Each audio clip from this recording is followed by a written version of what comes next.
بسم اللہ الرحمن الرحیم۔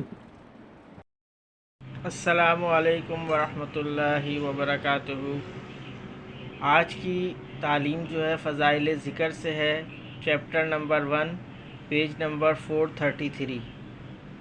حضور صلی اللہ علیہ وسلم کا ارشاد ہے کہ 7 آدمی ہیں جن کو اللہ جل شانہ اپنی رحمت کے سائے میں اس دن ایسے دن جگہ عطا فرمائے گا جس دن اس کے سائے کے سوا کوئی سایہ نہ ہوگا۔ نمبر 1، عادل بادشاہ۔ دوسرے، وہ جوان جو جوانی میں اللہ کی عبادت کرتا ہو۔ تیسرے، وہ شخص جس کا دل مسجد میں اٹک رہا ہو۔ چوتھے، وہ 2 شخص جن میں اللہ ہی کے واسطے محبت ہو، اسی پر ان کا اجتماع ہو، اسی پر جدائی۔ پانچویں، وہ شخص جس کو کوئی حسب نسب والی حسین عورت اپنی طرف متوجہ کرے اور وہ کہہ دے مجھے اللہ کا ڈر مانے ہے۔ چھٹے، وہ شخص جو ایسے مخفی طریق سے صدقہ کرے کہ دوسرے ہاتھ کو بھی خبر نہ ہو۔ ساتویں، وہ شخص جو اللہ کا ذکر تنہائی میں کرے اور آنسو بہنے لگے۔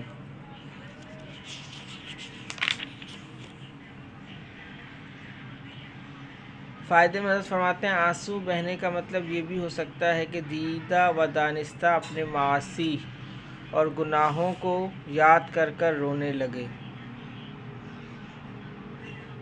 اور دوسرا مطلب یہ بھی ہو سکتا ہے کہ غلبہ شوق میں بے اختیار آنکھوں سے آنسو نکلنے لگیں۔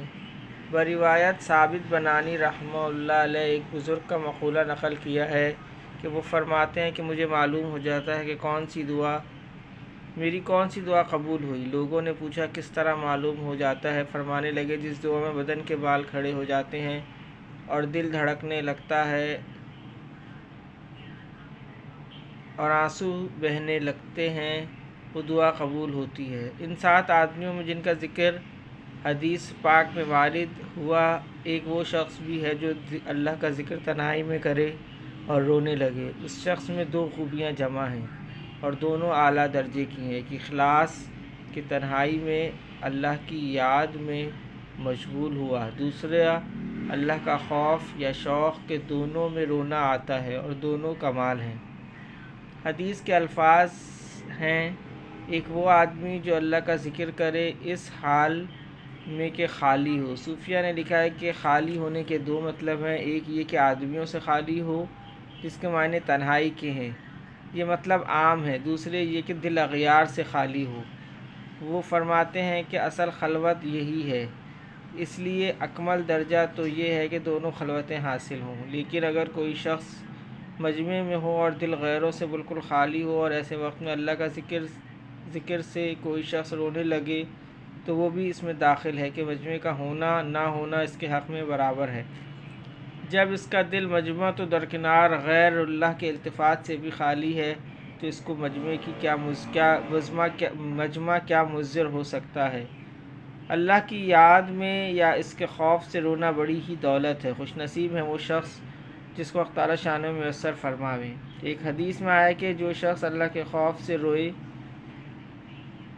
وہ اس وقت تک جہنم میں نہیں جا سکتا جب تک کہ دودھ تھنوں میں واپس جائے، اور ظاہر ہے کہ یہ ناممکن ہے، پس ایسے ہی اس کا جہنم میں جانا بھی ناممکن ہے۔ ایک اور حدیث میں آیا ہے کہ جو شخص اللہ کے خوف سے روئے حتیٰ کہ اس کے آنسوؤں میں سے کچھ زمین پر ٹپک جائے تو اس کو قیامت کے دن عذاب نہیں ہوگا۔ ایک حدیث میں آیا ہے کہ 2 آنکھوں پر جہنم کی آگ حرام ہے، ایک وہ آنکھ جو اللہ کے خوف سے روئی ہو اور دوسری وہ جو اسلام اور مسلمانوں کی کفار سے حفاظت کرنے میں جاگی ہو۔ ایک اور حدیث میں آیا ہے کہ جو آنکھ اللہ کے خوف سے روئی ہو اس پہ جہنم کی آگ حرام ہے، اور جو آنکھ اللہ کی راہ میں جاگی ہو اس پر بھی حرام ہے، اور جو آنکھ ناجائز چیز مثلا نامحرم وغیرہ پر دیکھنے سے رک گئی ہو اس پر بھی حرام ہے، اور جو آنکھ اللہ کی راہ میں ضائع ہو گئی ہو اس پر بھی جہنم کی آگ حرام ہے۔ ایک حدیث میں آیا کہ جو شخص تنہائی میں اللہ کا ذکر کرنے والا ہو وہ ایسا ہے جیسے اکیلا کفار کے مقابلے میں چل دیا ہو۔ اللہم صلی علی محمد وعلی آل محمد، اللہم اعنی علی ذکرک و شکرک و حسن عبادتک۔